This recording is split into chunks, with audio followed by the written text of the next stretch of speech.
فصل تازه اخراج اجباری مهاجران از سوی دولت پاکستان دردسر تازه‌ای را برای مهاجران افغانستان در این کشور رقم زده است.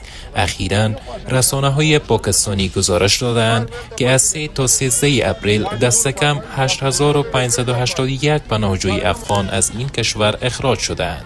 سما تیوی یکشنبه شب 26 حمل گزارش داده است که 3127 مرد، 1972 زن و 3482 کودک شامل پناهجویان تازه اخراج شده افغان از پاکستان هستند.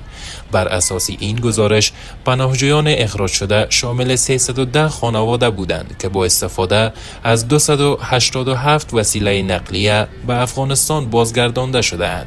بر بنیاد اطلاعات این رسانه از آغاز روند اخراج اجباری پناهجویان افغان از پاکستان تا کنون 535940 پناهجو از این کشور اخراج شده‌اند. از سوی هم روزنامه بریتانیایی گاردین گزارش داده است که به دلیل تأخیر وزارت امور داخله این کشور در رسیدگی به پرونده‌های پناهجویان افغان، شمار زیادی از همکاران سابق نیروهای بریتانیایی که به پاکستان فرار کرده‌اند ممکن از این کشور اخراج شوند.